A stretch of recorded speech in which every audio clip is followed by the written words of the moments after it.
أعوذ بالله من الشيطان الرجيم. بسم الله الرحمن الرحيم. ألف لام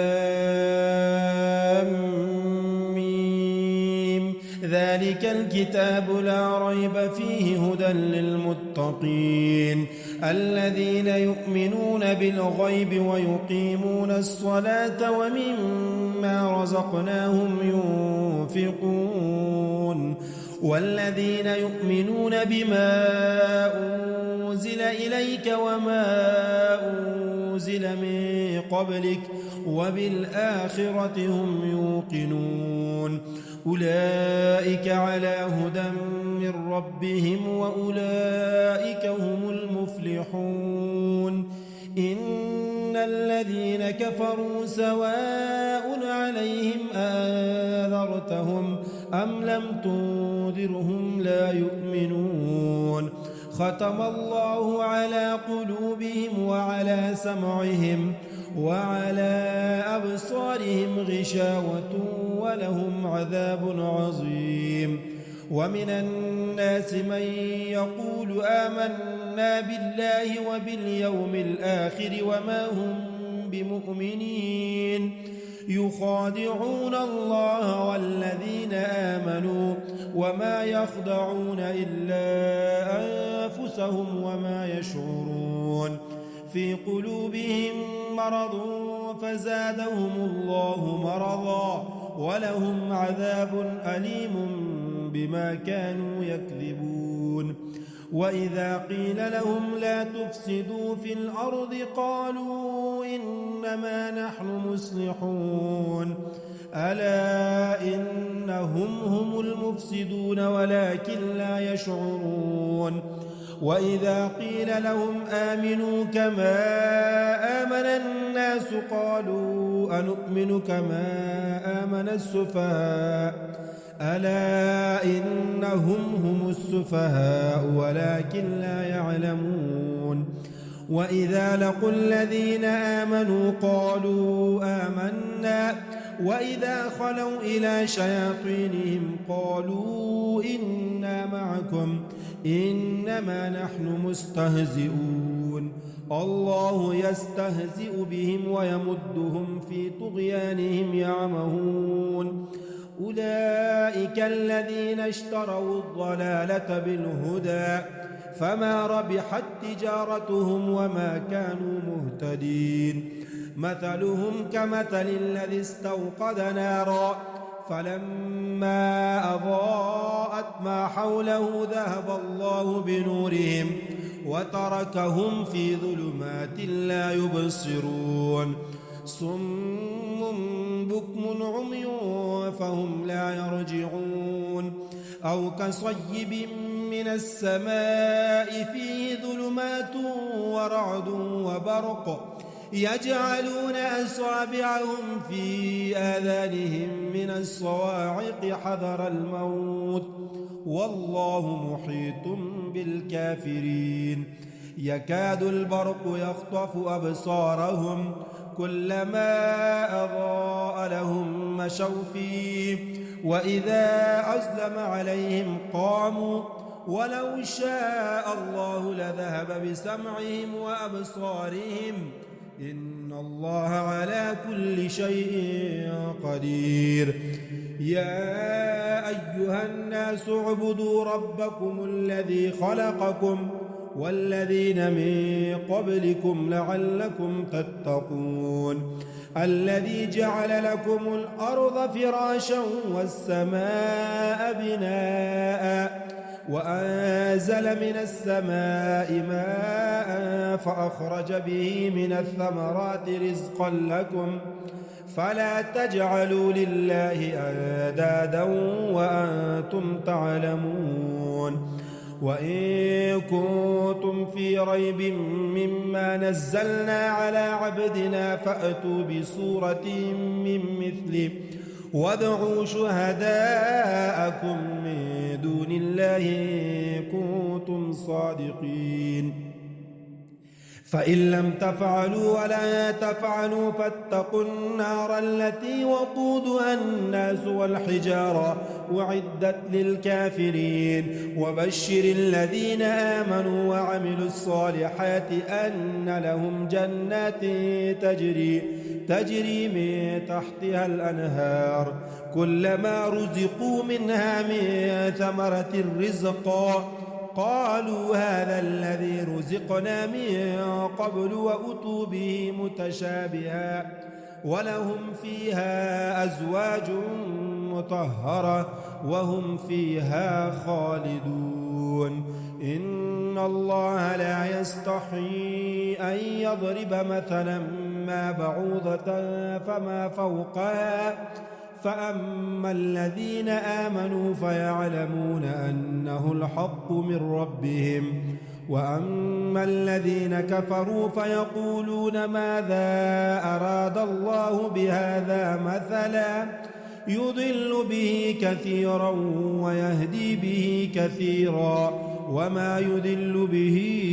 إلا الفاسقين الذين ينقضون عهد الله من بعد ميثاقه ويقطعون ما أمر الله به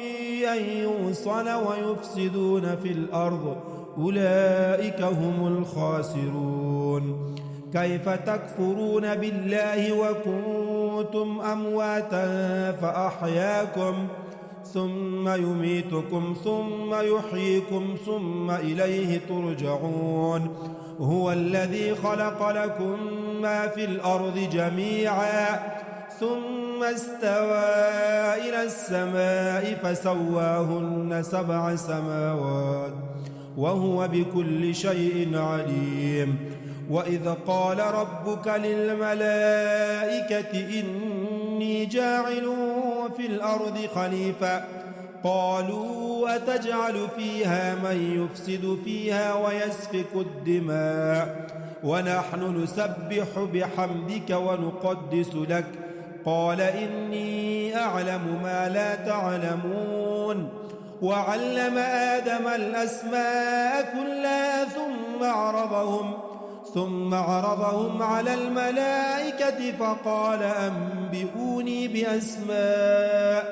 بأسماء هؤلاء إن كنتم صادقين قالوا سبحانك لا علم لنا إلا ما علمتنا إنك أنت العليم الحكيم قال يا آدم أنبئهم بأسمائهم فلما أنبأهم بأسمائهم قال ألم أقل لكم إني أعلم غيب السماوات والأرض وأعلم ما تبدون وما كنتم تكتمون وإذ قلنا للملائكة اسجدوا لآدم فسجدوا إلا إبليس أبى واستكبر وكان من الكافرين وقلنا يا آدم اسكن أنت وزوجك الجنة وكلا منها رغدا حيث شئتما ولا تقربا هذه الشجرة فتكونا من الظالمين فأزلهما الشيطان عنها فأخرجهما مما كانا فيه وقلنا اهبطوا بعضكم لبعض عدو ولكم في الأرض مستقر ومتاع إلى حين فتلقى آدم من ربه كلمات فتاب عليه إنه هو التواب الرحيم قلنا اهبطوا منها جميعا فإما يأتينكم مني هدى فمن تبع هداي فلا خوف عليهم ولا هم يحزنون والذين كفروا وكذبوا بآياتنا أولئك أصحاب النار هم فيها خالدون يا بني إسرائيل اذكروا نعمتي التي أنعمت عليكم وأوفوا بعهدي أوف بعهدكم وإياي فارهبون وآمنوا بما أنزلت مصدقا لما معكم ولا تكونوا أول كافر به ولا تشتروا بآياتي ثمنا قليلا وإياي فاتقون ولا تلبسوا الحق بالباطل وتكتموا الحق وأنتم تعلمون وأقيموا الصلاة وآتوا الزكاة واركعوا مع الراكعين أتأمرون الناس بالبر وتنسون أنفسكم وأنتم تتلون الكتاب أفلا تعقلون واستعينوا بالصبر والصلاة وإنها لكبيرة إلا على الخاشعين الذين يظنون أنهم ملاقو ربهم وأنهم إليه راجعون يا بني إسرائيل اذكروا نعمتي التي أنعمت عليكم وأني فضلتكم على العالمين واتقوا يوما لا تجزي نفس عن نفس شيئا ولا يقبل منها شفاعة ولا يؤخذ منها عدل ولا هم ينصرون وإذ نجيناكم من آل فرعون يسومونكم سوء العذاب يذبحون أبناءكم ويستحيون نساءكم وفي ذلكم بلاء من ربكم عظيم وإذ فرقنا بكم البحر فأنجيناكم وأغرقنا آل فرعون وأنتم تنظرون وإذ واعدنا موسى 40 ليلة ثم اتخذتم العجل من بعده وأنتم ظالمون ثم عفونا عنكم من بعد ذلك لعلكم تشكرون وإذ آتينا موسى الكتاب والفرقان لعلكم تهتدون وإذ قال موسى لقومه يا قوم إنكم ظلمتم أنفسكم باتخاذكم العجل فتوبوا إلى بارئكم فاقتلوا أنفسكم ذلكم خير لكم عند بارئكم فتاب عليكم إنه هو التواب الرحيم وإذ قلتم يا موسى لن نؤمن لك حتى نرى الله جهرة فأخذتكم الصاعقة وأنتم تنظرون ثم بعثناكم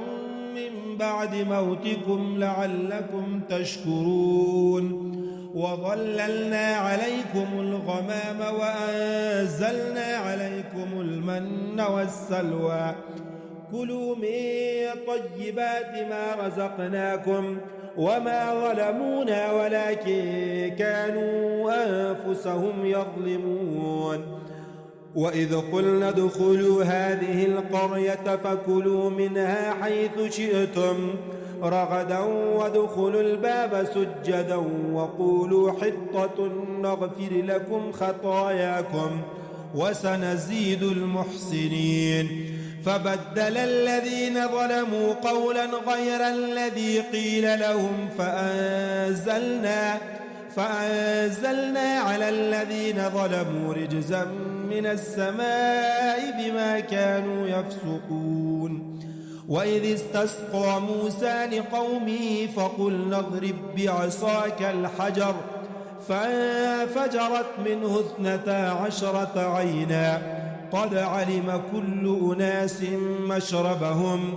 كلوا واشربوا من رزق الله ولا تعثوا في الأرض مفسدين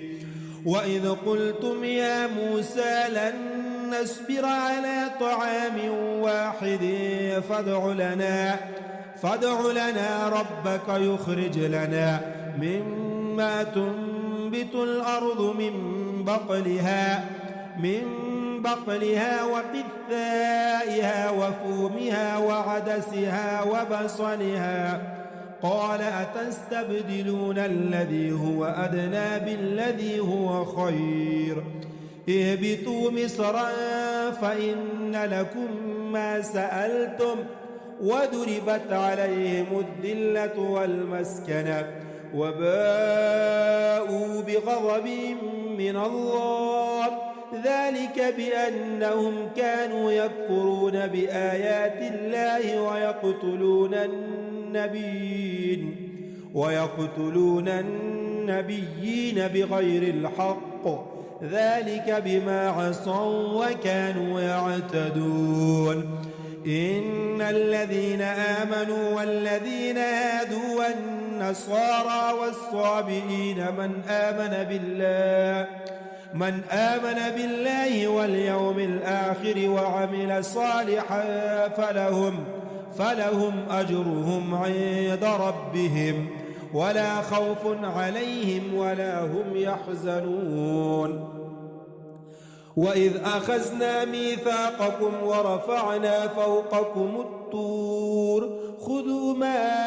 آتيناكم بقوة واذكروا ما فيه لعلكم تتقون، ثم توليتم من بعد ذلك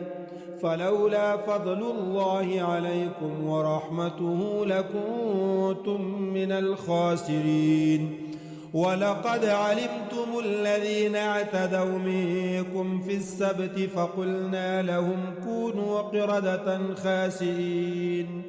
فجعلناها نكالا لما بين يديها وما خلفها وموعظة للمتقين.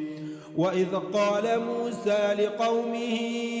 إن الله يأمركم أن تذبحوا بقرة قالوا أتتخذنا هزوا قال أعوذ بالله أن أكون من الجاهلين. قالوا ادع لنا ربك يبين لنا ما هي قال إنه يقول إنها بقرة لا فارض ولا بكر عوان بين ذلك فافعلوا ما تؤمرون. قالوا ادع لنا ربك يبين لنا ما لونها قال إنه يقول إنها بقرة صفراء فاقع لونها تسر الناظرين. قالوا ادع لنا ربك يبين لنا ما هي إن البقرة شابه علينا وإنا إن شاء الله لمهتدون. قال إنه يقول إنها بقرة لا ذلول تثير الأرض ولا تسقي الحرث مسلمة لا شية فيها. قالوا الآن جئت بالحق فذبحوها وما كادوا يفعلون. وإذا قتلتم نفسا فادارأتم فيها والله مخرج ما كنتم تكتمون. فقلنا اضربوه ببعضها كذلك يحيي الله الموتى ويريكم آياته لعلكم تعقلون. ثم قست قلوبكم من بعد ذلك فهي كالحجارة أو أشد قسوة وإن من الحجارة لما يتفجر منه الأنهار وإن منها لما يشقق فيخرج منه الماء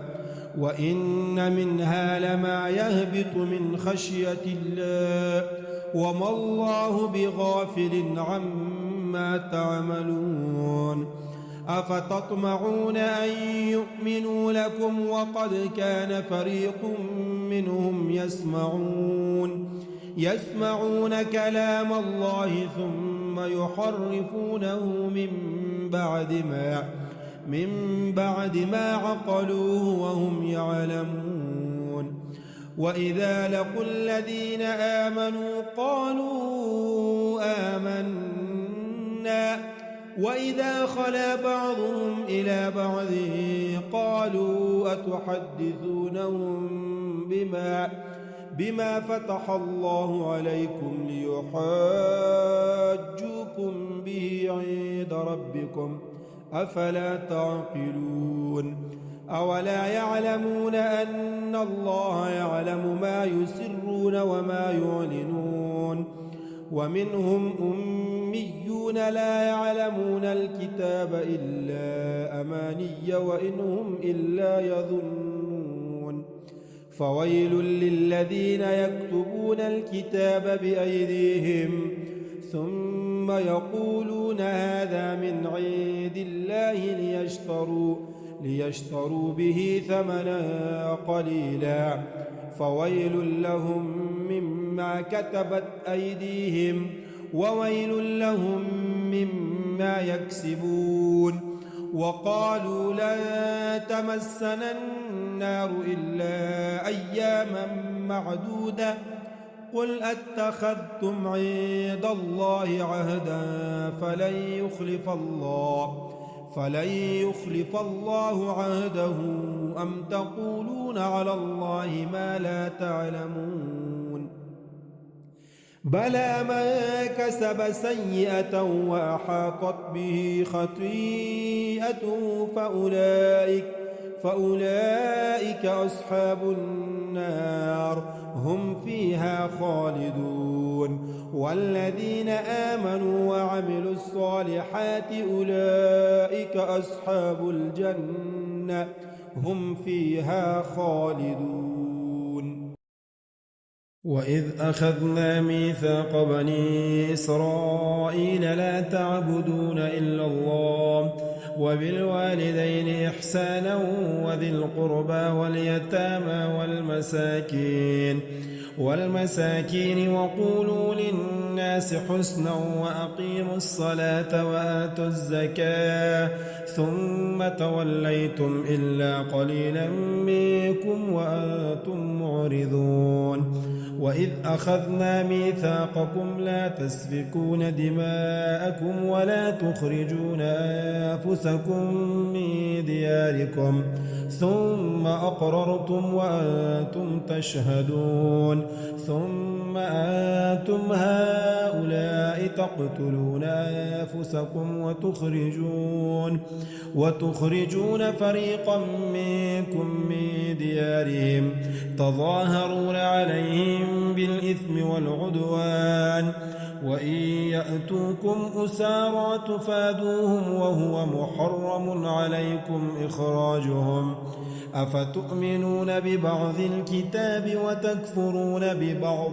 فما جزاء من يفعل ذلك منكم إلا خزي في الحياة الدنيا ويوم القيامة يردون إلى أشد العذاب وما الله بغافل عما تعملون. أولئك الذين اشتروا الحياة الدنيا بالآخرة فلا يخفف عنهم العذاب ولا هم ينصرون. ولقد آتينا موسى الكتاب وقفينا من بعده بالرسل وآتينا عيسى ابن مريم البينات وأيدناه بروح القدس أفكلما جاءكم رسول بما لا تهوى أنفسكم استكبرتم ففريقا كذبتم وفريقا تقتلون. وقالوا قلوبنا غلف بل لعنهم الله بكفرهم فقليلا ما يؤمنون. ولما جاءهم كتاب من عند الله مصدق لما معهم وكانوا من قبل يستفتحون على الذين كفروا فلما جاءهم ما عرفوا كفروا به فلعنة الله على الكافرين. بئس ما اشتروا به أنفسهم أن يكفروا بما أنزل الله بغيا أن ينزل الله من فضله على من يشاء من عباده فباءوا بغضب على غضب وللكافرين عذاب مهين. وإذا قيل لهم آمنوا بما أنزل الله قالوا نؤمن بما أنزل علينا ويكفرون بما وراءه وهو الحق مصدقا لما معهم. قل فلم تقتلون أنبياء الله من قبل إن كنتم مؤمنين؟ ولقد جاءكم موسى بالبينات ثم اتخذتم العجل من بعده وأنتم ظالمون. وإذ أخذنا ميثاقكم ورفعنا فوقكم الطور خذوا ما آتيناكم بقوة واسمعوا قالوا سمعنا وعصينا وأشربوا في قلوبهم العجل بكفرهم. قل بئس ما يأمركم به إيمانكم إن كنتم مؤمنين. قل إن كانت لكم الدار الآخرة عند الله خالصة من دون الناس فتمنوا الموت إن كنتم صادقين ولن يتمنوه أبدا بما قدمت أيديهم والله عليم بالظالمين. ولتجدنهم أحرص الناس على حياة ومن الذين أشركوا يود أحدهم لو يعمر 1000 سنة وما هو بمزحزحه من العذاب أن يعمر والله بصير بما يعملون. قل من كان عدوا لجبريل فإنه نزله على قلبك بإذن الله مصدقا لما بين يديه وهدى وبشرى للمؤمنين. ما كان عدوا لله وملائكته ورسله وجبريل وميكال فإن الله عدو للكافرين. ولقد أنزلنا إليك آيات بينات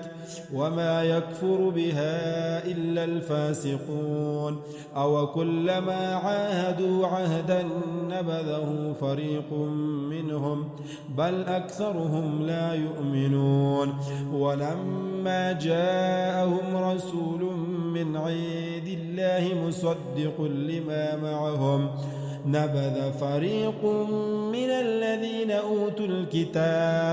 كتاب الله وراء ظهورهم كأنهم لا يعلمون. واتبعوا ما تتلو الشياطين على ملك سليمان وما كفر سليمان ولكن الشياطين كفروا يعلمون الناس السحر وما أنزل على الملكين ببابل هاروت وماروت وما يعلمان من أحد حتى يقولا إنما نحن فتنة فلا تكفر فيتعلمون منهما ما يفرقون به بين المرء وزوجه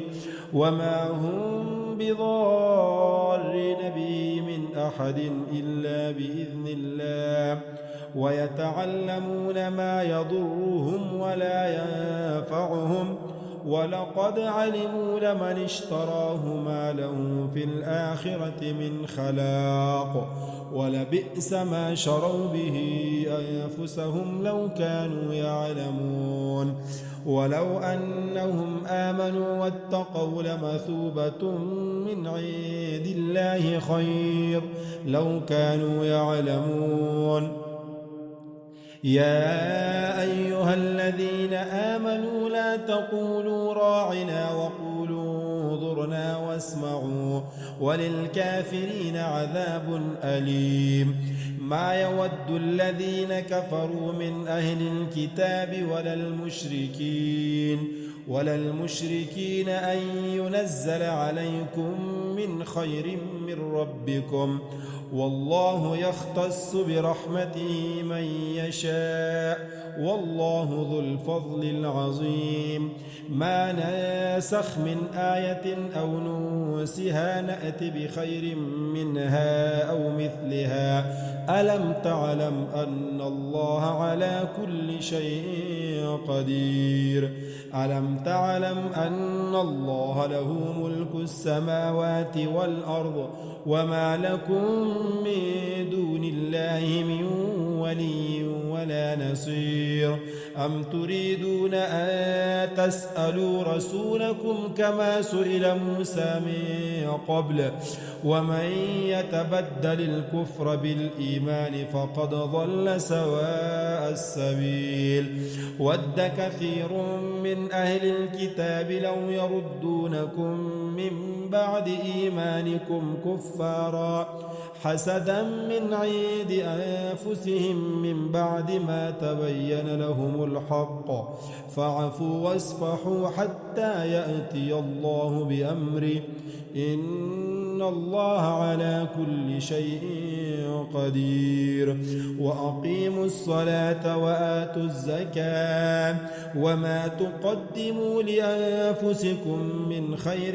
تجدوه عند الله إن الله بما تعملون بصير وقالوا لن يدخل الجنة إلا من كان هودا أو نصارى تلك أمانيهم قل هاتوا برهانكم إن كنتم صادقين بلى من أسلم وجهه لله وهو محسن فله أجره عند ربه ولا خوف عليهم ولا هم يحزنون وقالت اليهود ليست النصارى على شيء وقالت النصارى ليست اليهود على شيء وهم يتلون الكتاب كذلك قال الذين لا يعلمون مثل قولهم فالله يحكم بينهم يوم القيامة فيما كانوا فيه يختلفون ومن أظلم ممن منع مساجد الله أن يذكر فيها اسمه وسعى في خرابها أولئك ما كان لهم أن يدخلوها إلا خائفين لهم في الدنيا خزي ولهم في الآخرة عذاب عظيم ولله المشرق والمغرب فأينما تولوا فثم وجه الله إن الله واسع عليم وقالوا اتخذ الله ولدا سبحانه بل له ما في السماوات والأرض كل له قانتون بديع السماوات والأرض وإذا قضى أمرا فإنما يقول له كن فيكون وقال الذين لا يعلمون لولا يكلمنا الله أو تأتينا آية كذلك قال الذين من قبلهم مثل قولهم تشابهت قلوبهم قد بينا الآيات لقوم يوقنون إنا أرسلناك بالحق بشيرا ونذيرا ولا تسأل عن أصحاب الجحيم ولا ترضى عنك اليهود ولا النصارى حتى تتبع ملتهم قل إن هدى الله هو الهدى ولئن اتبعت أهواءهم بعد الذي جاءك من العلم ما لك من الله من ولي ولا نصير الذين آتيناهم الكتاب يتلونه حق تلاوته أولئك يؤمنون به ومن يكفر به فأولئك هم الخاسرون يا بني إسرائيل اذكروا نعمتي التي أنعمت عليكم وأني فضلتكم على العالمين واتقوا يوما لا تجزي نفس عن نفس شيئا ولا يقبل منها عدل ولا تنفعها شفاعة ولا هم ينصرون وإذ ابتلى إبراهيم ربه بكلمات فأتمهن قال إني جاعلك للناس إماما قال ومن ذريتي قال لا ينال عهد الظالمين وإذ جعلنا البيت مثابة للناس وأمنا واتخذوا من مقام إبراهيم مصلى وعهدنا إلى إبراهيم وإسماعيل أن طهر بيتي للطائفين والعاكفين والركع السجود وإذ قال إبراهيم رب اجعل هذا بلدا آمنا وارزق أهله من الثمرات من آمن منهم بالله واليوم الآخر قال ومن كفر فأمتعه قليلا ثم أضطره إلى عذاب النار وبئس المصير وإذ يرفع إبراهيم القواعد من البيت وإسماعيل ربنا تقبل منا إنك أنت السميع العليم ربنا واجعلنا مسلمين لك ومن ذريتنا أمة مسلمة لك وأرنا مناسكنا وتب علينا إنك أنت التواب الرحيم ربنا وابعث فيهم رسولا منهم يتلو عليهم آياتك ويعلمهم الكتاب والحكمة ويزكيهم إنك أنت العزيز الحكيم ومن يرغب عن ملة إبراهيم إلا من سفه نفسه ولقد اصطفيناه في الدنيا وإنه في الآخرة لمن الصالحين إذ قال له ربه أسلم قال أسلمت لرب العالمين ووصى بها إبراهيم بنيه ويعقوب يا بني إن الله اصطفى لكم الدين فلا تموتن إلا وأنتم مسلمون أم كنتم شهداء إذ حضر يعقوب الموت إذ قال لبنيه ما تعبدون من بعدي قالوا نعبد إلهك وإله آبائك إبراهيم وإسماعيل وإسحاق إلها واحدا ونحن له مسلمون تلك أمة قد خلت لها ما كسبت ولكم ما كسبتم ولا تسألون عما كانوا يعملون وقالوا كونوا هودا أو نصارى تهتدوا قل بل ملة إبراهيم حنيفا وما كان من المشركين قولوا آمنا بالله وما أنزل إلينا وما أنزل إلى إبراهيم وإسماعيل وإسحاق ويعقوب والأسباط وما أوتي موسى وعيسى وما أوتي النبيون من ربهم لا نفرق بين أحد منهم ونحن له مسلمون فإن آمنوا بمثل ما آمنتم به فقد اهتدوا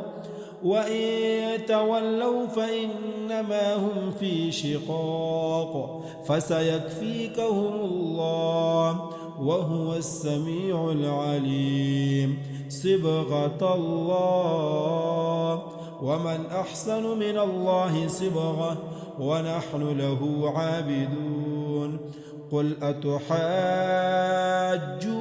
في الله وهو ربنا وربكم ولنا أعمالنا ولكم أعمالكم ونحن له مخلصون أم تقولون إن إبراهيم وإسماعيل وإسحاق ويعقوب والأسباط كانوا هودا أو نصارى قل أأنتم أعلم أم الله ومن أظلم ممن كتم شهادة عنده من الله وما الله بغافل عما تعملون تلك أمة قد خلت لها ما كسبت ولكم ما كسبتم ولا تسألون عما كانوا يعملون سيقول السفهاء من الناس ما ولاهم عن قبلتهم التي كانوا عليها قل لله المشرق والمغرب يهدي من يشاء إلى صراط مستقيم وكذلك جعلناكم أمة وسطا لتكونوا شهداء على الناس ويكون الرسول عليكم شهيدا وما جعلنا القبلة التي كنت عليها إلا لنعلم من يتبع الرسول ممن ينقلب على عقبيه وإن كانت لكبيرة إلا على الذين هدى الله وما كان الله ليضيع إيمانكم إن الله بالناس لرؤوف رحيم قد نرى تقلب وجهك في السماء فلنولينك قبلة ترضاها فول وجهك شطر المسجد الحرام وحيث ما كنتم فولوا وجوهكم شطرا وإن الذين أوتوا الكتاب ليعلمون أنه الحق من ربهم وما الله بغافل عما يعملون ولئن أتيت الذين أوتوا الكتاب بكل آية ما تبعوا قبلتك وما أنت بتابع قبلتهم وما بعضهم بتابع قبلة بعض ولئن اتبعت أهواءهم من بعد ما جاءك من العلم إنك إذا لمن الظالمين الذين آتيناهم الكتاب يعرفونه كما يعرفون أبناءهم وإن فريقا منهم ليكتمون الحق وهم يعلمون الحق من ربك فلا تكونن من الممترين ولكل وجهة هو موليها فاستبقوا الخيرات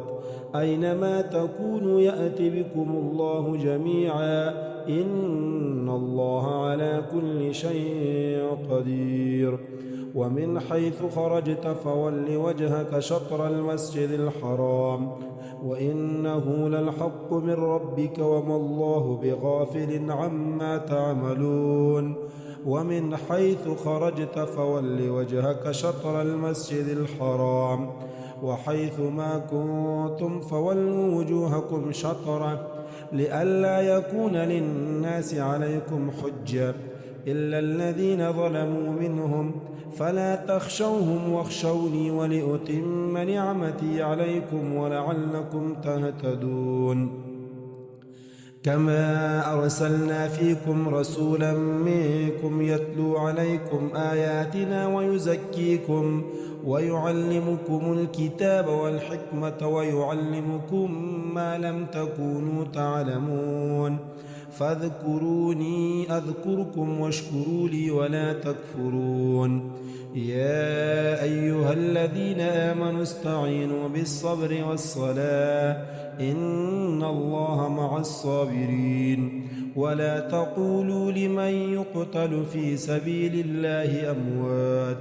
بل أحياء ولكن لا تشعرون ولنبلونكم بشيء من الخوف والجوع ونقص من الأموال والأنفس والثمرات وبشر الصابرين الذين إذا أصابتهم مصيبة قالوا إنا لله وإنا إليه راجعون أولئك عليهم صلوات من ربهم ورحمة وأولئك هم المهتدون إن الصفا والمروة من شعائر الله فمن حج البيت أو اعتمر فلا جناح عليه أن يطوف بهما ومن تطوع خيرا فإن الله شاكر عليم إن الذين يكتمون ما أنزلنا من البينات والهدى من بعد ما بيناه للناس في الكتاب أولئك يلعنهم الله ويلعنهم اللاعنون إلا الذين تابوا وأصلحوا وبينوا فأولئك أتوب عليهم وأنا التواب الرحيم إن الذين كفروا وماتوا وهم كفار أولئك عليهم لعنة الله والملائكة والناس أجمعين خالدين فيها لا يخفف عنهم العذاب ولا هم ينظرون وإلهكم إله واحد لا إله إلا هو الرحمن الرحيم إن في خلق السماوات والأرض واختلاف الليل والنهار والفلك التي تجري في البحر بما ينفع الناس وما أنزل الله من السماء من ماء فأحيا به الأرض بعد موتها وبث فيها من كل دابة وتصريف الرياح والسحاب المسخر بين السماء والأرض لآيات لقوم يعقلون ومن الناس من يتخذ من دون الله أندادا يحبونهم كحب الله والذين آمنوا أشد حبا لله ولو يرى الذين ظلموا إذ يرون العذاب أن القوة لله جميعا وأن الله شديد العذاب إذ تبرأ الذين اتبعوا من الذين اتبعوا ورأوا العذاب وتقطعت بهم الأسباب وقال الذين اتبعوا لو أن لنا كرة فنتبرأ منهم كما تبرأوا منا كذلك يريهم الله أعمالهم حسرات عليهم وما هم بخارجين من النار يا أيها الناس كلوا مما في الأرض حلالا طيبا ولا تتبعوا خطوات الشيطان إنه لكم عدو مبين إنما يأمركم بالسوء والفحشاء وأن تقولوا على الله ما لا تعلمون وإذا قيل لهم اتبعوا ما أنزل الله قالوا بل نتبع ما ألفينا عليه آباءنا أولو كان آباؤهم لا يعقلون شيئا ولا يهتدون ومثل الذين كفروا كمثل الذي ينعق بما لا يسمع إلا دعاء ونداء صم بكم عمي فهم لا يعقلون يا أيها الذين آمنوا كلوا من طيبات ما رزقناكم واشكروا لله إن كنتم إياه تعبدون إنما حرم عليكم الميتة والدم ولحم الخنزير وما أهل به لغير الله فمن اضطر غير باغ ولا عاد فلا إثم عليه إن الله غفور رحيم إن الذين يكتمون ما أنزل الله من الكتاب ويشترون به ثمنا قليلا أولئك ما يأكلون في بطونهم إلا النار ولا يكلمهم الله يوم القيامة ولا يزكيهم ولهم عذاب أليم أولئك الذين اشتروا الضلالة بالهدى والعذاب بالمغفرة فما أصبرهم على النار ذلك بأن الله نزل الكتاب بالحق وإن الذين اختلفوا في الكتاب لفي شقاق بعيد ليس البر أن تولوا وجوهكم قبل المشرق والمغرب ولكن البر من آمن بالله واليوم الآخر والملائكة والكتاب والنبيين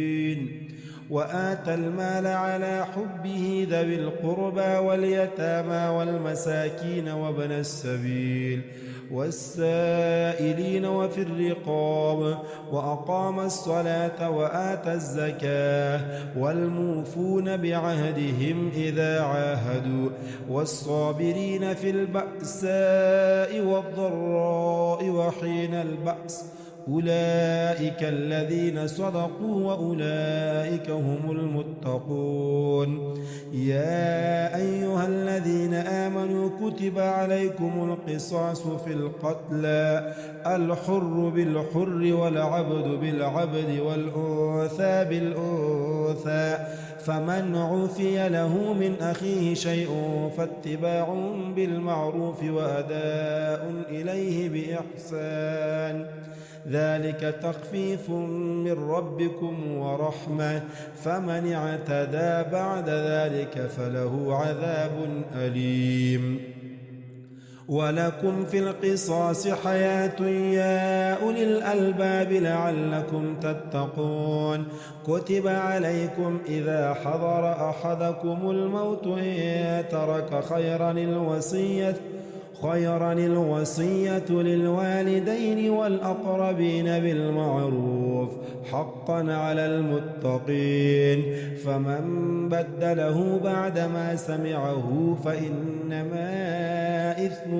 إثمه على الذين يبدلونه إن الله سميع عليم فمن خاف من موص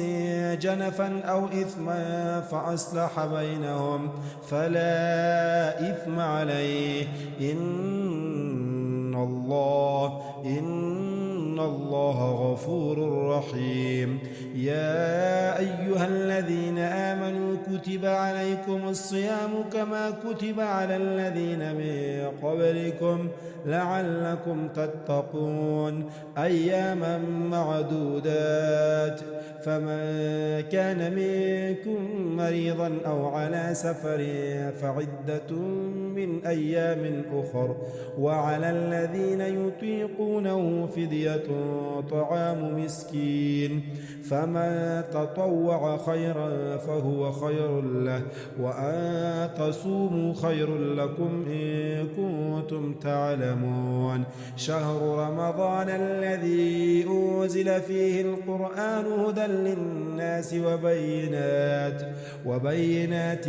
من الهدى والفرقان، فمن شهد منكم الشهر فليصم، ومن كان مريضا أو على سفر فعدة من أيام أخر، يريد الله بكم اليسر ولا يريد بكم العسر، ولتكملوا العدة ولتكبروا الله على ما هداكم ولعلكم تشكرون. وإذا سألك عبادي عني فإني قريب أجيب دعوة الداع إذا دعاني، فليستجيبوا لي وليؤمنوا بي لعلهم يرشدون. أحل لكم ليلة الصيام الرفث إلى نسائكم، هن لباس لكم وأنتم لباس لهن، علم الله أنكم كنتم تختانون أنفسكم فتاب عليكم وعفى عنكم، فالآن باشروهن وابتغوا ما كتب الله لكم، وكلوا واشربوا حتى يتبين لكم الخيط الأبيض من الخيط الأسود من الفجر، ثم أتموا الصيام إلى الليل، ولا تباشروهن وأنتم عاكفون في المساجد، تلك حدود الله فلا تقربوها، كذلك يبين الله آياته للناس لعلهم يتقون. ولا تأكلوا أموالكم بينكم بالباطل وتدلوا بها إلى الحكام لتأكلوا فريقا من أموال الناس بالإثم وأنتم تعلمون. يسألونك عن الأهلة قل هي مواقيت للناس والحج، وليس البر بأن تأتوا البيوت من ظهورها ولكن البر من اتقى، وأتوا البيوت من أبوابها، واتقوا الله لعلكم تفلحون. وقاتلوا في سبيل الله الذين يقاتلونكم ولا تعتدوا، إن الله لا يحب المعتدين.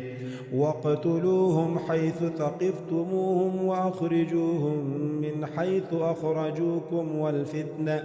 والفتنة أشد من القتل، ولا تقاتلوهم عند المسجد الحرام حتى يقاتلوكم فيه،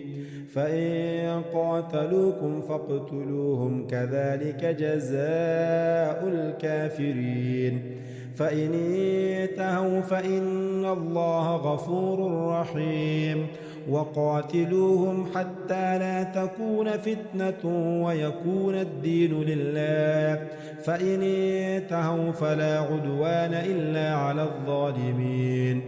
الشهر الحرام بالشهر الحرام والحرمات قصاص، فمن اعتدى عليكم فاعتدوا عليه بمثل ما اعتدى عليكم، واتقوا الله واعلموا أن الله مع المتقين. وأنفقوا في سبيل الله ولا تلقوا بأيديكم إلى التهلكة، وأحسنوا إن الله يحب المحسنين. وأتموا الحج والعمرة لله، فإن أحصرتم فما استيسر من الهدي، ولا تحلقوا رؤوسكم حتى يبلغ الهدي محله، فمن كان منكم مريضا أو به أذى من رأسه ففدية من صيام أو صدقة أو نسك، فإذا أمنتم فما تمتع بالعمرة إلى الحج فما استيسر من الهدي، فمن لم يجد فصيام 3 أيام في الحج و7 إذا رجعتم تلك 10 كاملة ذلك لمن لم يكن أهله حاضر المسجد الحرام واتقوا الله واعلموا أن الله شديد العقاب. الحج أشهر معلومات فمن فرض فيهن الحج فلا رفث ولا فسوق ولا جدال في الحج وما تفعلوا من خير يعلمه الله وتزودوا فإن خير الزاد التقوى واتقون يا أولي الألباب. ليس عليكم جناح أن تبتغوا فضلا من ربكم فإذا أفضتم من عرفات فاذكروا الله عند المشعر الحرام واذكروه كما هداكم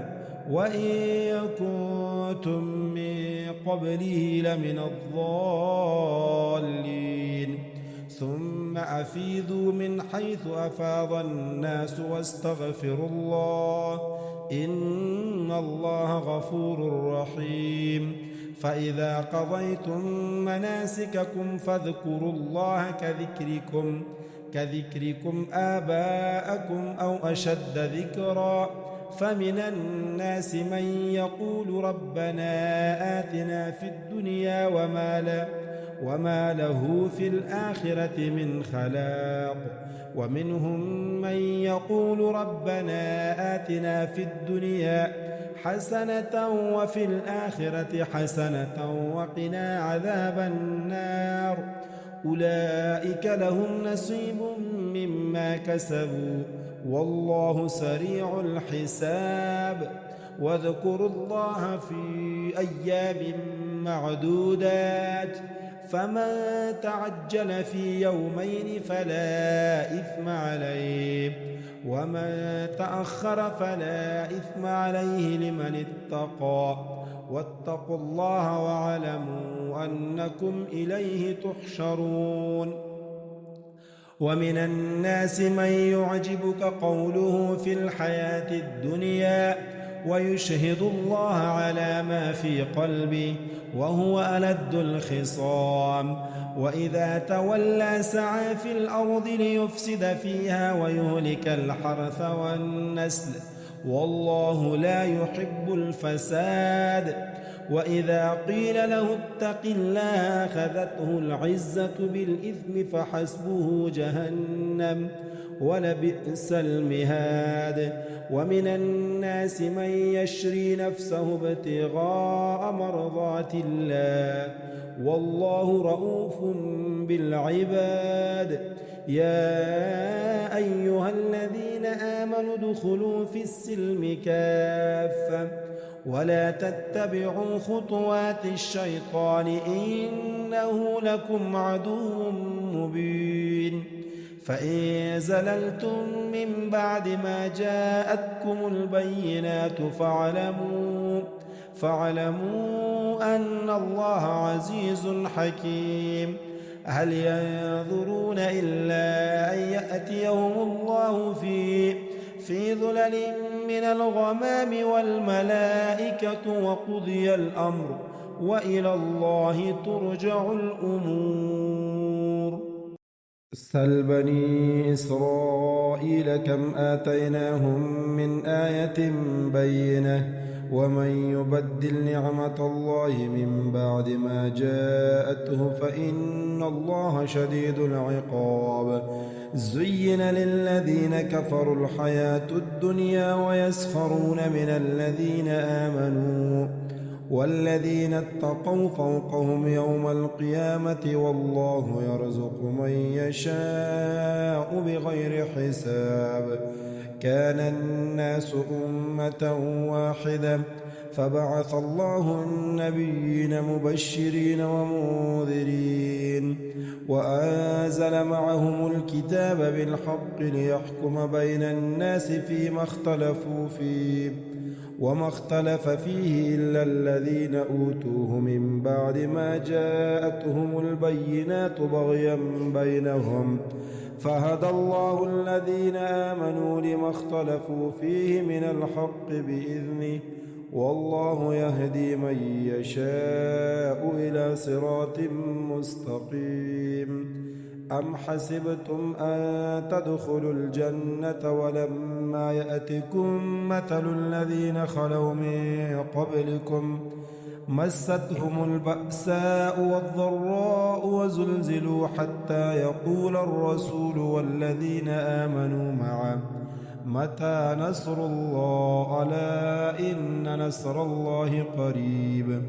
يسألونك ماذا ينفقون قل ما أنفقتم من خير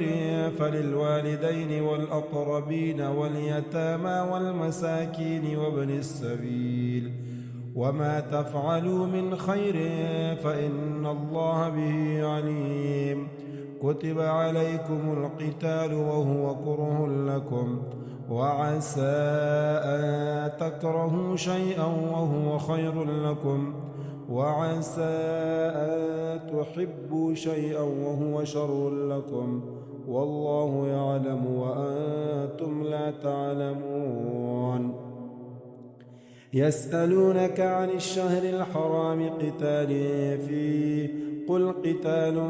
فيه كبير وصد عن سبيل الله وكفر به والمسجد الحرام وإخراج أهله منه أكبر عند الله والفتنة أكبر من القتل ولا يزالون يقاتلونكم حتى يردوكم عن دينكم إن استطاعوا ومن يرتد منكم عن دينه فيمت وهو كافر فأولئك حبطت أعمالهم في الدنيا والآخرة وأولئك أصحاب النار هم فيها خالدون إن الذين آمنوا والذين هاجروا وجاهدوا في سبيل الله أولئك يرجون رحمة الله والله غفور رحيم يسألونك عن الخمر والميسر قل فيهما إثم كبير ومنافع للناس وإثمهما أكبر من نفعهما ويسألونك ماذا ينفقون قل العفو كذلك يبين الله لكم الآيات لعلكم تتفكرون في الدنيا والآخرة ويسألونك عن اليتامى قل إصلاح لهم خير وإن تخالطوهم فإخوانكم والله يعلم المفسد من المصلح ولو شاء الله لأعنتكم إن الله عزيز حكيم ولا تنكحوا المشركات حتى يؤمن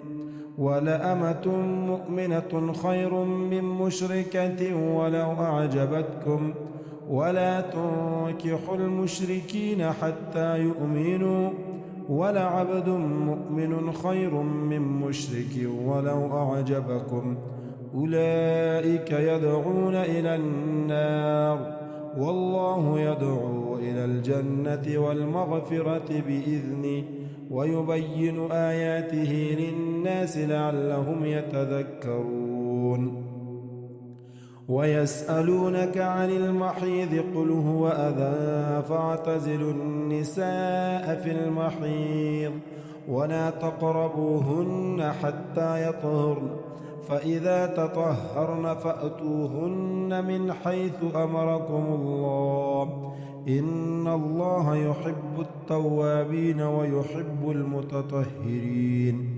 نساؤكم حرث لكم فأتوا حرثكم أنى شئتم وقدموا لأنفسكم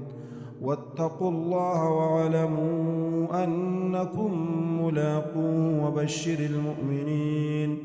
ولا تجعلوا الله عرضة لأيمانكم أن تبروا وتتقوا وتصلحوا بين الناس والله سميع عليم. لا يؤاخذكم الله باللغو في أيمانكم ولكن يؤاخذكم بما كسبت قلوبكم والله غفور حليم. للذين يؤلون من نسائهم تربص 4 أشهر فإن فاءوا فإن الله غفور رحيم. وإن عزموا الطلاق فإن الله سميع عليم. والمطلقات يتربصن بأنفسهن 3 قروء ولا يحل لهن أن يكتمن ما خلق الله في أرحامهن إن كن يؤمن بالله واليوم الآخر وبعولتهن أحق بردهن في ذلك إن أرادوا إصلاحا ولهن مثل الذي عليهن بالمعروف وللرجال عليهن درجة والله عزيز حكيم. الطلاق 2 فإمساك بمعروف أو تسريح بإحسان. ولا يحل لكم أن تأخذوا مما آتيتموهن شيئا إلا أن يخافا ألا يقيما حدود الله. فإن خفتم ألا يقيما حدود الله فلا جناح عليهما فيما افتدت به. تلك حدود الله فلا تعتدوها ومن يتعد حدود الله فأولئك هم الظالمون. فإن طلقها فلا تحل له من بعد حتى تنكح زوجا غيره. فإن طلقها فلا جناح عليهما أن يتراجعا إن ظنا أن يقيما حدود الله وتلك حدود الله يبينها لقوم يعلمون. وإذا طلقتم النساء فبلغن أجلهن فأمسكوهن بمعروف أو سرحوهن بمعروف ولا تمسكوهن ضرارا لتعتادوا ومن يفعل ذلك فقد ظلم نفسه. ولا تتخذوا آيات الله هزوا واذكروا نعمة الله عليكم وما أنزل عليكم من الكتاب والحكمة يعظكم به واتقوا الله واعلموا أن الله بكل شيء عليم. وإذا طلقتم النساء فبلغن أجلهن فلا تعذلوهن أن ينكحن أزواجهن إذا تراضوا بينهم بالمعروف. ذلك يوعظ به من كان منكم يؤمن بالله واليوم الآخر ذلكم أزكى لكم وأطهر والله يعلم وأنتم لا تعلمون. والوالدات يرضعن أولادهن حولين كاملين لمن أراد أن يتم الرضاعة وعلى المولود له رزقهن وكسوتهن بالمعروف. لا تكلف نفس إلا وسعها. لا تضار والدة بولدها ولا مولود له بولده وعلى الوارث مثل ذلك. فإن أرادا فصالا عن تراض منهما وتشاور فلا جناح عليهما. وإن أردتم أن تسترضعوا أولادكم فلا جناح عليكم إذا سلمتم ما آتيتم بالمعروف واتقوا الله واعلموا أن الله بما تعملون بصير. والذين يتوفون منكم ويذرون أزواجا يتربصن بأنفسهن 4 أشهر وعشرا، فإذا بلغن أجلهن فلا جناح عليكم فيما فعلن في أنفسهن بالمعروف، والله بما تعملون خبير. ولا جناح عليكم فيما عرضتم به من خطبة النساء أو أكنتم في أنفسكم، علم الله أنكم ستذكرونهن ولكن لا تواعدوهن سرا إلا أن تقولوا قولا معروفا، ولا تعزموا عقدة النكاح حتى يبلغ الكتاب أجله، واعلموا أن الله يعلم ما في أنفسكم فاحذروه، واعلموا أن الله غفور حليم. لا جناح عليكم إن طلقتم النساء ما لم تمسوهن أو تفرضوا لهن فريضة، ومتعوهن على الموسع قدره وعلى المقتر قدره متاعا بالمعروف، حقا على المحسنين. وإن طلقتموهن من قبل أن تمسوهن وقد فرضتم لهن فريضة فنصف ما فرضتم إلا أن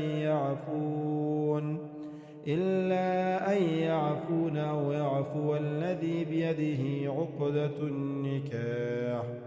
وأن تعفوا أقرب للتقوى، ولا تنسوا الفضل بينكم، إن الله بما تعملون بصير. حافظوا على الصلوات والصلاة الوسطى وقوموا لله قانتين، فإن خفتم فرجالا أو ركبانا، فإذا أمنتم فاذكروا الله كما علمكم ما لم تكونوا تعلمون. والذين يتوفون منكم ويذرون أزواجا وصية لأزواجهم متاعا إلى الحول غير إخراج، فإن خرجن فلا جناح عليكم فيما فعلن في أنفسهن من معروف، والله عزيز حكيم. وللمطلقات متاع بالمعروف، حقا على المتقين. كذلك يبين الله لكم آياته لعلكم تعقلون. ألم تر إلى الذين خرجوا من ديارهم وهم ألوف حذر الموت، فقال لهم الله موتوا ثم أحياهم، إن الله لذو فضل على الناس ولكن أكثر الناس لا يشكرون. وقاتلوا في سبيل الله واعلموا أن الله سميع عليم. ماذا الذي يقرض الله قرضا حسنا فيضاعفه له أضعافا كثيرة، والله يقبض ويبسط وإليه ترجعون. ألم تر إلى الملأ من بني إسرائيل من بعد موسى إذ قالوا لنبي لهم ابعث لنا ملكا نقاتل في سبيل الله، قال هل عسيتم إن كتب عليكم القتال ألا تقاتلوا؟ قالوا وما لنا ألا نقاتل في سبيل الله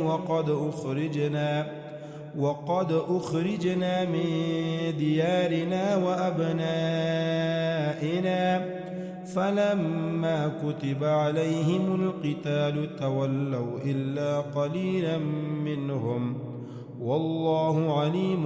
بالظالمين. وقال لهم نبيهم إن الله قد بعث لكم طالوت ملكا قالوا أنى يكون له الملك علينا ونحن أحق بالملك منه ولم يؤت سعة من المال. قال إن الله اصطفاه عليكم وزاده بسطة في العلم والجسم والله يؤتي ملكه من يشاء والله واسع عليم. وقال لهم نبيهم إن آية ملكه أن يأتيكم التابوت فيه سكينة من ربكم وبقية مما ترك آل موسى وآل هارون تحمله الملائكة إن في ذلك لآية لكم إن كنتم مؤمنين. فلما فصل طالوت بالجنود قال إن الله مبتليكم بنهر فمن شرب منه فليس مني ومن لم يطعمه فإنه مني إلا من اغترف غرفة بيده فشربوا منه إلا قليلا منهم. فلما جاوزه هو والذين آمنوا معه قالوا لا طاقة لنا اليوم بجالوت وجنوده. قال الذين يظنون أنهم ملاقو الله كم من فئة قليلة غلبت فئة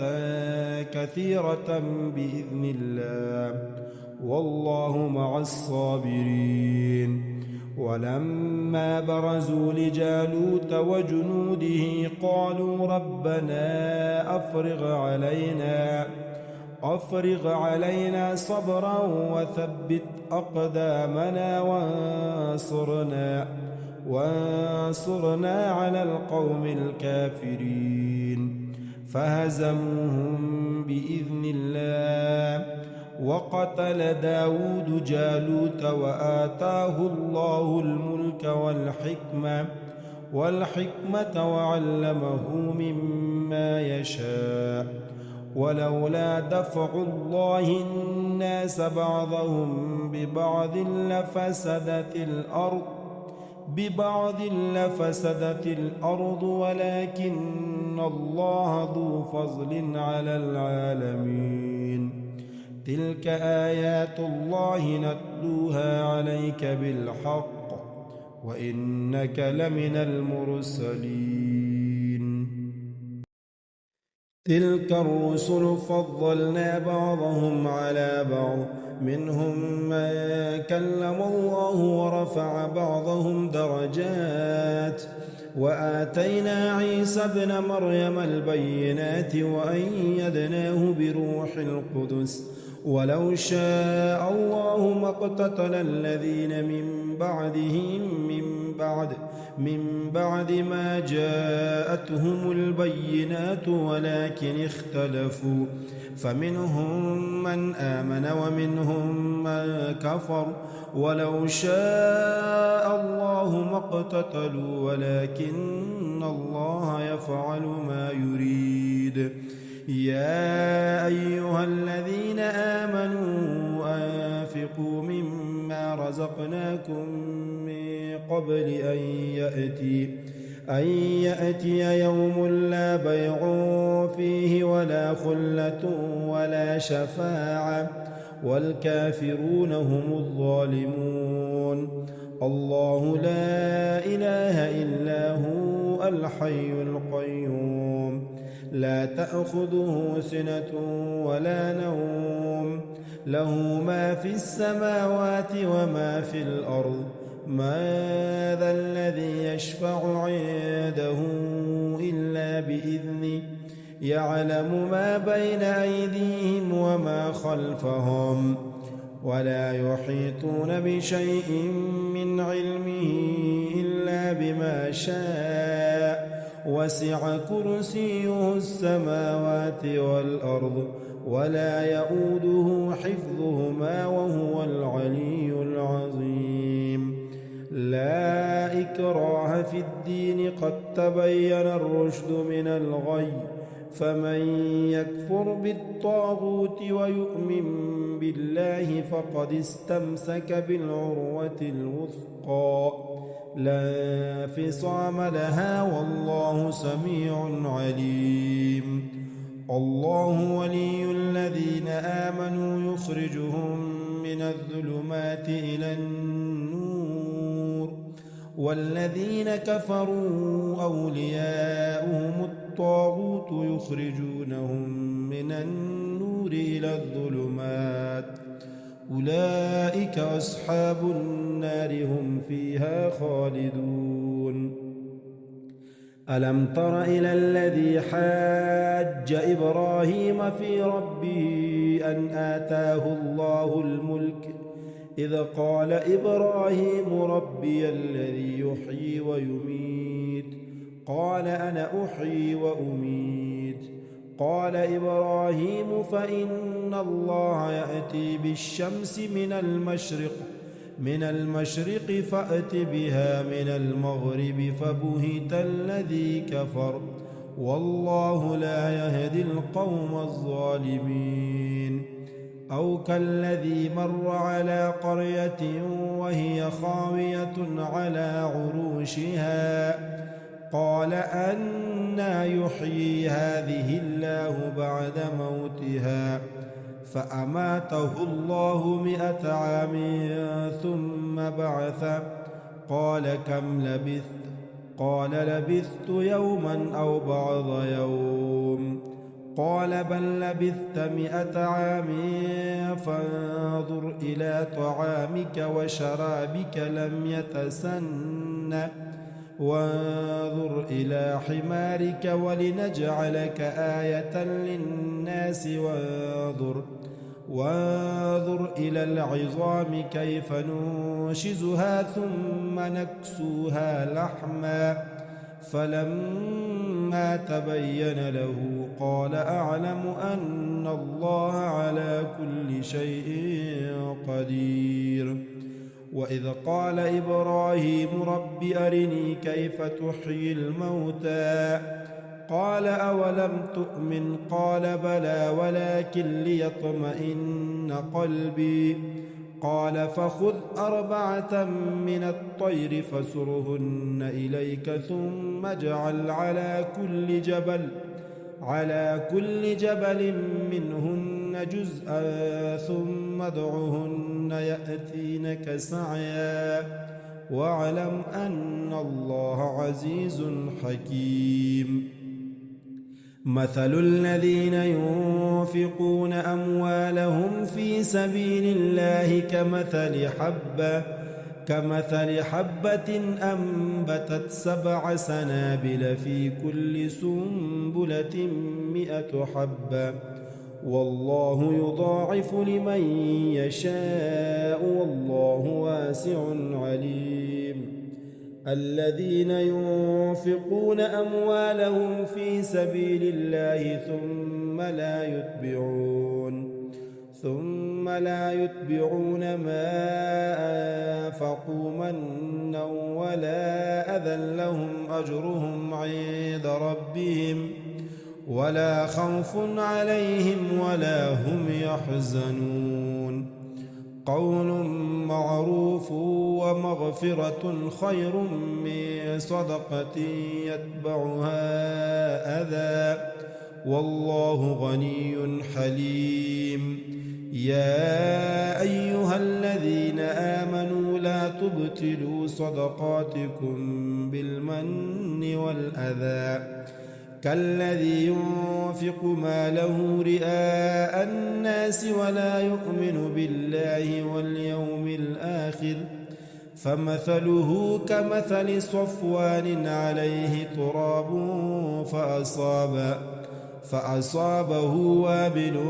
فتركه صلدا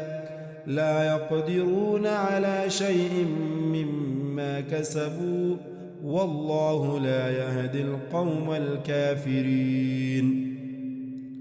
ومثل الذين ينفقون أموالهم ابتغاء مرضات الله وتثبيتا من أنفسهم كمثل جنة بربوة أصابها وابل فآتت أكلها ضعفين فإن لم يصبها وابل فطل والله بما تعملون بصير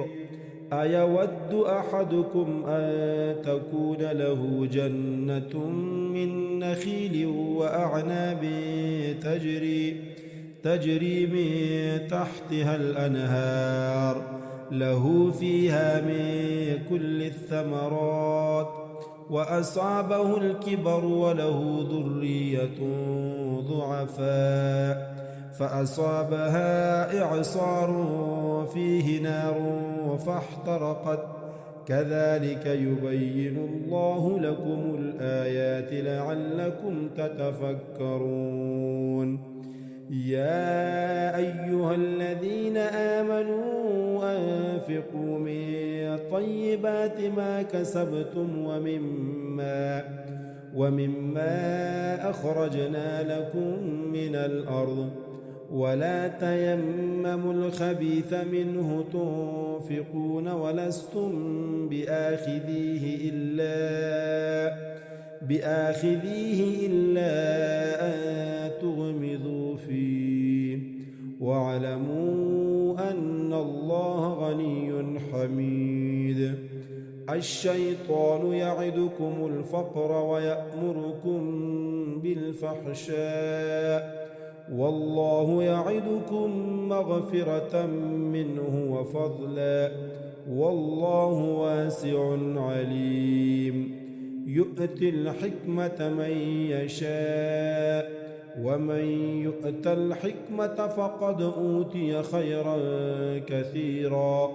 وما يذكر إلا أولو الألباب وما أنفقتم من نفقة أو نذرتم من نذر فإن الله يعلم وما للظالمين من أنصار إن تبدوا الصدقات فنعما هي وإن تخفوها وتؤتوها الفقراء فهو خير لكم ويكفر عنكم من سيئاتكم والله بما تعملون خبير ليس عليك هداهم ولكن الله يهدي من يشاء وما تنفقوا من خير فلأنفسكم وما تنفقون إلا ابتغاء وجه الله وما تنفقوا من خير يوفى إليكم وأنتم لا تظلمون للفقراء الذين أحصروا في سبيل الله لا يستطيعون ضربا في الأرض يحسبهم الجاهل أغنياء من التعفف تعرفهم بسيماهم لا يسألون الناس إلحافا وما تنفقوا من خير فإن الله به عليم الذين ينفقون أموالهم بالليل والنهار سرا وعلانية فلهم أجرهم عند ربهم ولا خوف عليهم ولا هم يحزنون الذين يأكلون الربا لا يقومون إلا كما يقوم الذي يتخبطه الشيطان من المس ذلك بأنهم قالوا إنما البيع مثل الربا وأحل الله البيع وحرم الربا فمن جاءه موعظة من ربه فانتهى فله ما سلف وأمره إلى الله ومن عاد فأولئك أصحاب النار هم فيها خالدون يمحق الله الربا ويربي الصدقات والله لا يحب كل كفار أثيم إن الذين آمنوا وعملوا الصالحات وأقاموا الصلاة وآتوا الزكاة لهم أجرهم عند ربهم ولا خوف عليهم ولا هم يحزنون يا أيها الذين آمنوا اتقوا الله وذروا ما بقي من الربا إن كنتم مؤمنين فإن لم تفعلوا فأذنوا بحرب من الله ورسوله وإن تبتم فلكم رؤوس أموالكم لا تظلمون ولا تظلمون وإن كان ذو عسرة فنظرة إلى ميسرة وأن تصدقوا خير لكم إن كنتم تعلمون واتقوا يوما ترجعون فيه إلى الله ثم توفى كل نفس ما كسبت وهم لا يظلمون يا أيها الذين آمنوا إذا تداينتم بدين إلى أجل مسمى فاكتبوه وليكتب بينكم كاتب بالعدل ولا يأب كاتب أن يكتب كما علمه الله فليكتب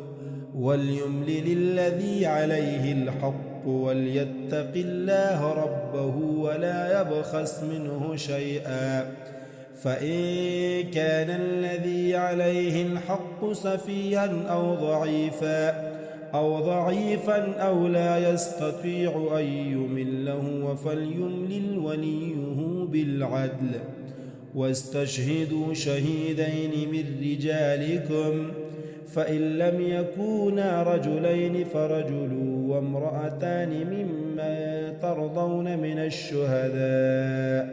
من الشهداء أن تضل إحداهما فتذكر إحداهما الأخرى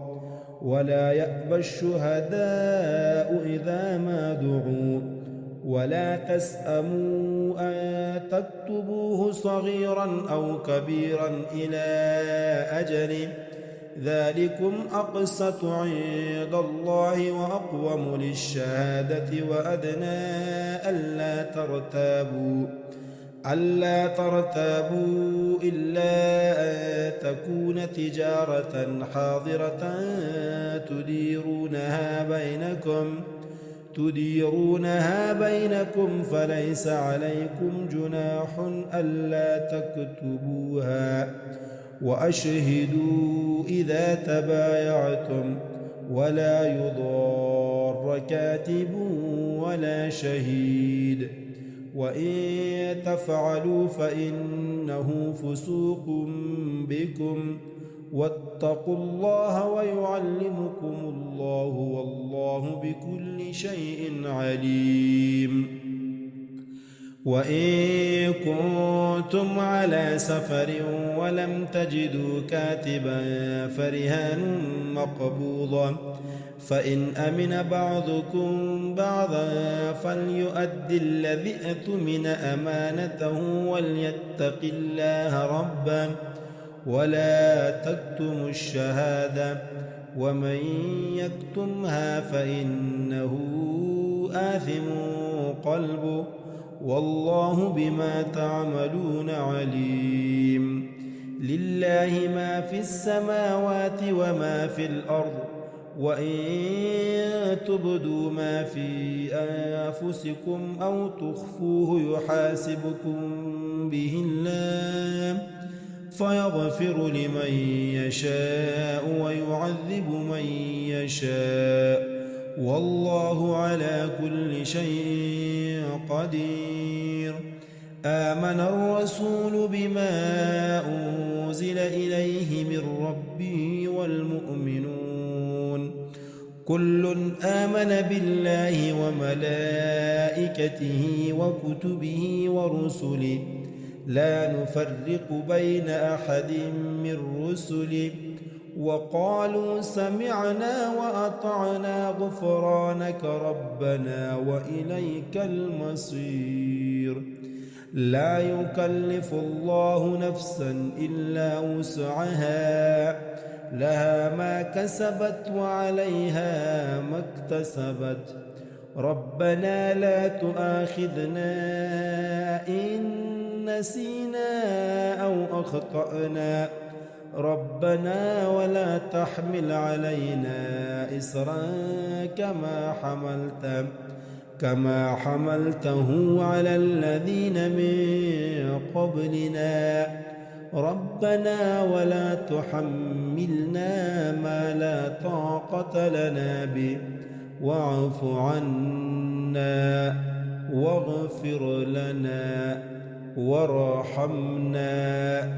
أنت مولانا فانصرنا على القوم الكافرين.